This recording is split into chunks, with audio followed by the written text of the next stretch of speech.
जरा सोचिए, इतिहास के कुछ पन्ने इतने स्याह, इतने खौफनाक होते हैं कि उन्हें पढ़ने भर से रूह कांप जाती है।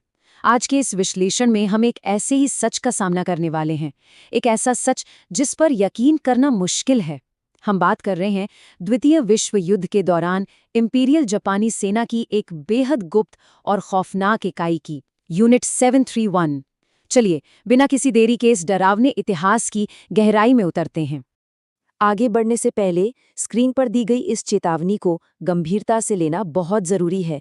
इस चर्चा में हम मानव प्रयोगों, जैविक युद्ध और युद्ध अपराधों के बेहद विचलित कर देने वाले तथ्यों पर बात करेंगे। ये कोई मनगढ़ंत हॉरर कहानी नहीं है, बल्कि सीधे स्रोतों से लिए गए ऐतिहासिक तथ्य हैं। दिल दहला देने वाली इस सच्चाई को सुनने के लिए खुद को तैयार कर लीजिए। मेरे व्यक्तिगत रिकॉर्ड से पता चलता है कि मैंने लगभग 300 मानव शरीरों को काटा। अगर कोई कहता है कि ये जीवित चीर-फाड़ थी, तो खैर, मुझे ये स्वीकार करना होगा कि ये सच है। ये मासाकुनी कुरुमिजावा का बयान है, यूनिट 731 के एक पूर्व सदस्य। ये खौफनाक गवाही खुद ब खुद चीख कर बता रही है कि उस परिसर की बंद दीवारों के पीछे असल में किस स्तर की दरिंदगी हो रही थी। और क्या आप जानते हैं, ये डरावना इतिहास आज भी हमारा पीछा नहीं छोड़ रहा है। पूरे 80 साल बाद चीनी बॉक्स ऑफिस पर ईविल अनबाउंड यानी 731 नाम की एक फिल्म सुपरहिट हो गई है।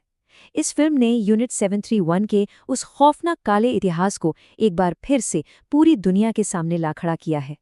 ये देखना वाकई दिलचस्प है कि अतीत का ये भयानक साया आज भी लोगों की भावनाओं को कितनी गहराई से झकझोर रहा है। भाग 1, रहस्यों का रहस्य, यूनिट 731 की उत्पत्ति। आखिर इतनी बड़ी और गुप्त खौफनाक योजना को मंजूरी मिली कैसे? आइए देखते हैं। तो कहानी में सबसे अजीब और डरावना मोड़ यहाँ आता है। 1925 में जिनेवा प्रोटोकॉल ने जैविक हथियारों पर पूरी तरह बैन लगा दिया था, है ना? लेकिन जनरल शिरो इशी का दिमाग अलग ही चल रहा था। उन्होंने सोचा, अगर दुनिया इन पर प्रतिबंध लगा रही है, मतलब ये हथियार युद्ध में तबाही मचाने के लिए सबसे बेहतरीन है। और बस इसी खौफनाक सोच ने 1931 में मंचूरिया पर जापानी आक्रमण के बाद, अब इस शब्द को देखिए, मारुता। जापानी भाषा में इसका मतलब होता है लकड़ी के लट्ठे। यूनिट 731 के लोग उन जिंदा इंसानों को यही बुलाते थे जिन पर वो प्रयोग करते थे। पूरी दुनिया की आंखों में धूल झोंकने के लिए इस जगह को एक लकड़ी मिल बताया गया। सोचिए, इंसानों से उनका इंसान होने का दर्जा ही छीन लिया गया। जब आप किसी को इंसान ही नहीं मानेंगे, तो उस पर भयानक अत्याचार करना मानसिक रूप से कितना आसान हो जाता है। सच में रोंगटे खड़े कर देने वाला सच है ये। अब जरा इस खौफनाक जगह के आकार की कल्पना कीजिए। पिंग फैंग कंपाउंड, मंचूरिया के हार्बिन के बाहर पूरे 6 वर्ग किलोमीटर में फैला हुआ, 150 से ज्यादा इमारतें। ये कोई छोटी सी अंडरग्राउंड लैब नहीं थी, ये तो मौत का एक पूरा इंडस्ट्रियल हब था।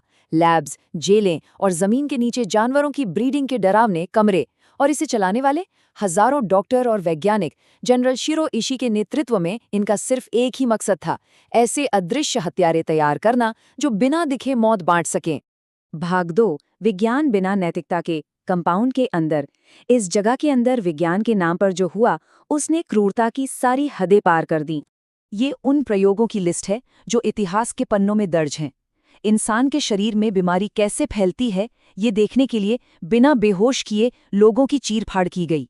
सोचिए, बिना एनेस्थीसिया के लोगों के अंगों को जमाकर उन पे डंडों से वार करके फ्रॉस्टबाइट चेक किया गया। उन्हें लो प्रेशर चेंबर और सेंट्रीफ्यूज में डाल दिया गया। महिला कैदियों को जानबूझकर सिफिलिस जैसी बीमारियों से संक्रमित किया गया। उन्हें मजबूरन गर्भवती किया गया। जैविक बम, केमिकल वेपन, फ्लेम थ्रोवर, सबका सीधा परीक्षण जिंदा इंसानों पर। आदमी, औरतें, बच्चे, सब उनके लिए सिर्फ टेस्ट सब्जेक्ट थे। इन बीमारियों को पैदा करने की क्षमता देखकर आपका दिमाग सुन्न हो जाएगा। जरा इन आंकड़ों पर नजर डालिए। हर महीने 300 किलो प्लेग के बैक्टीरिया, 500 से 700 किलो एंथ्रैक्स, 1000 किलो हैजा। ये कोई छोटे मोटे टेस्ट नहीं थे, ये इंडस्ट्रियल स्केल पर मौत का सीधा सीधा मैन्युफैक्चरिंग था। इतनी बड़ी मात्रा में पैदा की गई इन बीमारियों में पूरी की पूरी आबादियों को रातों रात खत्म करने की खौफनाक ताकत थी। और इन हथियारों का इस्तेमाल कैसे हुआ, ये प्रोसेस और भी डरावना है। स्टेप 1, बड़े बड़े इंक्यूबेटर्स में प्लेग से संक्रमित लाखों पिस्सू पैदा करो। स्टेप 2, उन पिस्सुओं को खास तौर पर डिजाइन किए गए बमों में भर दो। और स्टेप 3, उन बमों को निंगबो और चांगदे जैसे चीनी शहरों के ऊपर विमानों से गिरा दो। विज्ञान का इस्तेमाल करके निहत्थे लोगों पर मौत की बारिश करने का ये एक बेहद सर्द और क्रूर तरीका था। इन जैविक हमलों और जानबूझकर फैलाई गई इन महामारियों का अंजाम क्या हुआ? 2 लाख से लेकर 5 लाख मौतें। जी हाँ, 2 लाख से 5 लाख चीनी नागरिक सिर्फ इसलिए मारे गए क्योंकि उन्हें इन खौफनाक प्रयोगों का निशाना बनाया गया था। तबाही के इस आंकड़े की कल्पना करना भी किसी बुरे सपने से कम नहीं है। और जो लोग उस पिंगफैंग सुविधा के अंदर कैद थे, उनका क्या हुआ? 3000 से 10,000 कैदियों ने उस कंपाउंड की दीवारों के अंदर तड़प तड़प कर जान दे दी। सबसे खौफनाक बात बताऊं, यूनिट 731 के अंदर हुए इन प्रयोगों का एक भी, जी हां, एक भी गवाह जिंदा नहीं बचा। जो भी इंसान उस इमारत के अंदर गया, वो कभी लौटकर बाहर नहीं आ सका। भाग 3, युद्ध के बाद की पर्दापोशी, न्याय से ऊपर डेटा। हम सोच सकते हैं कि युद्ध खत्म हुआ तो इन दरिंदों को सजा मिली होगी, लेकिन सच्चाई कुछ और ही है। द्वितीय विश्व युद्ध के बाद की कहानी राजनीति और सौदेबाजी का एक भयानक खेल है। मित्र राष्ट्रों ने अलग अलग रास्ते चुने। एक तरफ संयुक्त राज्य अमेरिका ने जनरल शिरो इशी और उनके मुख्य वैज्ञानिकों को युद्ध अपराधों से पूरी तरह बरी कर दिया। क्यों? ताकि उन्हें उन खौफनाक जैविक परीक्षणों का सारा डेटा मिल सके। दूसरी तरफ सोवियत संघ ने 1949 के खाबरोवस्क ट्रायल्स में यूनिट 731 के 12 पूर्व सदस्यों पर मुकदमा चलाया और उन्हें सजा दी।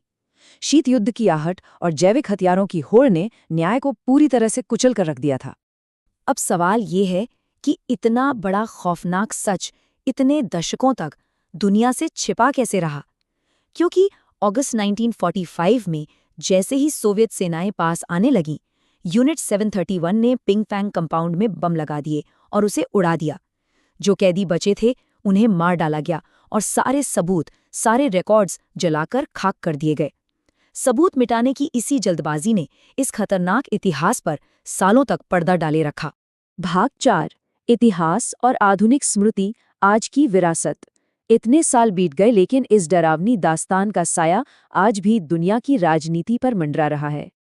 आज का भू राजनीतिक नजरिया देखिए, बिल्कुल बटा हुआ है।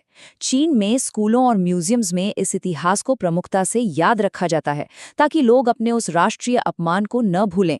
वहीं जापान सरकार की बात करें तो उन्होंने यूनिट 731 के होने की बात तो मानी है, लेकिन आधिकारिक तौर पर माफी मांगने या पीड़ितों को मुआवजा देने से आज भी इनकार करते हैं। और अमेरिका, वहां भी इस बात को लेकर लगातार एकेडमिक दबाव है कि उस वक्त डेटा के बदले जो माफी दी गई थी उसके लिए अब आधिकारिक तौर पर खेद जताया जाए। और यहीं पर आकर ये चर्चा हमें एक ऐसे सवाल के साथ छोड़ जाती है जो अंदर तक चुभता है।